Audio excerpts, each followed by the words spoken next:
कहते हैं कि इतिहास एक बार खुद को जरूर दोहराता है। घटना जिस रूप में घटित होती है वो एक बार अपनी पुनरावृत्ति जरूर करती है और यही बात कुछ आकाश आनंद पर आजकल फिट होती हुई दिखाई दे रही है।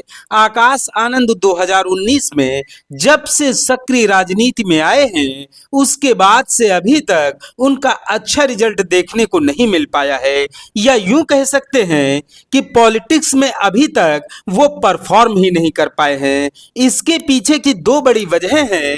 एक तो आकाश आनंद बसपा में अभी पूरी तरह से कमान उनके हाथ में नहीं है और दूसरी सबसे बड़ी वजह यह है कि आकाश आनंद को पार्टी में सीधे एंट्री मिल गई है। लेकिन कहते हैं कि इंसान ठोकर खाकर एक बार जरूर संभलता है और जब ठोकर खाकर कोई संभलता है तो फिर उसको सफलता भी जरूर मिलती है। आकाश आनंद के साथ भी कुछ इसी तरह की मिलती जुलती कहानी है। आकाश आनंद अब सीधे जमीन से अपने संघर्ष की शुरुआत कर रहे हैं। शहरों में बड़ी बड़ी रैलियां करके देख चुके हैं। अब हरियाणा में विधानसभा चुनाव में आकाश आनंद ने मान्यवर कांशीराम साहब वाले फॉर्मूले पर काम करने की ठान ली है। मान्यवर कांशीराम साहब के नक्शे कदम पर चलकर अब वो बसपा को फर्श से अर्श तक पहुंचाने का काम करने जा रहे हैं। आकाश आनंद ने हरियाणा विधानसभा चुनाव को लेकर अपनी अलग से रणनीति बनाई है और इस बार आकाश आनंद आपको हरियाणा में हाईटेक रूप में देखने को नहीं मिलेंगे, बल्कि इस तरह से चुनाव प्रचार करते हुए नजर आएंगे जैसे कि मानो प्रधानी और पार्षदी के चुनाव में प्रचार किया जाता है। ना कोई बड़ा काफिला होगा और ना ही साथ में कोई बड़े राष्ट्रीय नेता होंगे। एकदम साधारण अंदाज में स्थानीय नेताओं के साथ गली मोहल्लों में आकाश आनंद आपको नजर आएंगे। बीते लोकसभा चुनाव में जिस तरह से आकाश आनंद को लेकर सवाल उठ रहे थे उसके बाद से आकाश आनंद ने अब अपनी रणनीति में बदलाव कर लिया है। आकाश आनंद ने हरियाणा के विधानसभा में अच्छा रिजल्ट लाने के लिए मान्यवर कांशीराम साहब के बताए रास्ते पर चल पड़े हैं।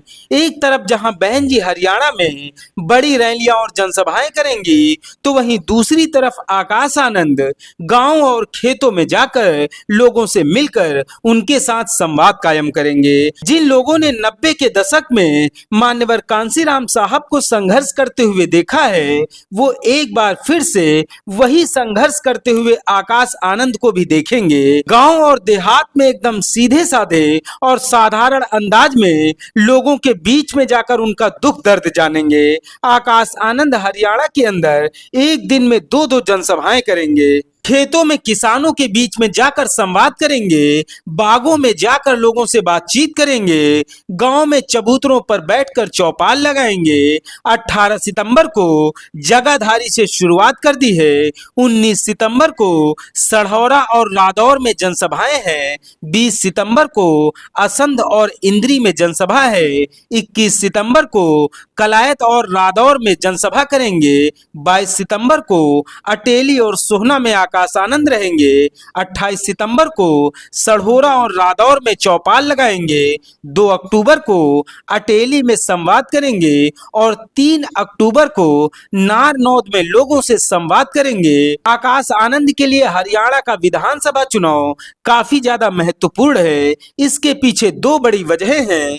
लोकसभा चुनाव में मायावती ने आकाश आनंद को नेशनल कोऑर्डिनेटर और अपना उत्तराधिकारी बनाया था, लेकिन सीतापुर में कुछ विवादित बयानों के कारण उन्हें सभी पदों से हटाना पड़ा। लेकिन लोकसभा चुनाव के बाद एक बार फिर से मायावती ने आकाश आनंद को नेशनल कोऑर्डिनेटर से लेकर अपने उत्तराधिकारी जैसे दोनों पदों पर फिर से बहाल कर दिया है।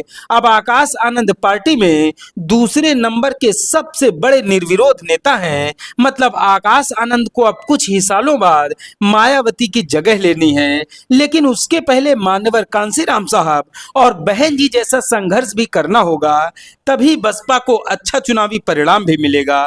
इसीलिए आकाश आनंद ने अब बड़ी बड़ी रैलियां और जनसभाएं करने के बजाय गांव की तरफ चलने का प्लान बनाया है। न हेलीकॉप्टर होगा और न ही लग्जरी गाड़ियों का काफिला होगा।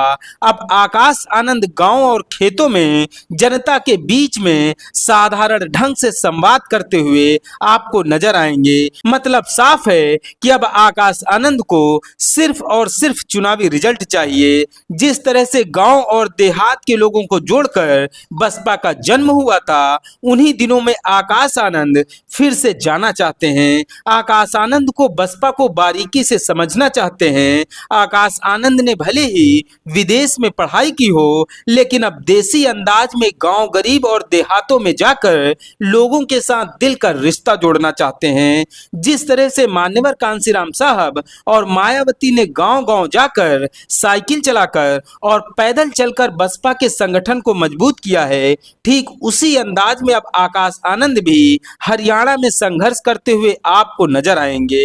हरियाणा का विधानसभा चुनाव आकाश आनंद के लिए काफी ज्यादा चैलेंजिंग है। बड़ी बड़ी रैलियां और जनसभाएं करके देख चुके आकाश को अब अंदाजा लग चुका है कि बसपा की सफलता का राज शहर में नहीं बल्कि गांव देहात और खेतों में है। बसपा का मूल वोटर महानगरों में नहीं बल्कि गांव की चौपाल और खेत खलिहानों में है। शायद इसीलिए शहरों में सभाएं करने की बजाय आकाश आनंद ने गांव की तरफ चलने का प्लान बनाया है। आकाश को मालूम है कि अगर वो जमीनी स्तर से संघर्ष की शुरुआत करेंगे तो बसपा का हाथी एक दिन जरूर उठ खड़ा होगा। उम्मीद है कि आकाश आनंद अपने मकसद में जरूर कामयाब होंगे। आपसे अपील है कि आप एक भारत डेली को शेयर और सब्सक्राइब जरूर करते रहें।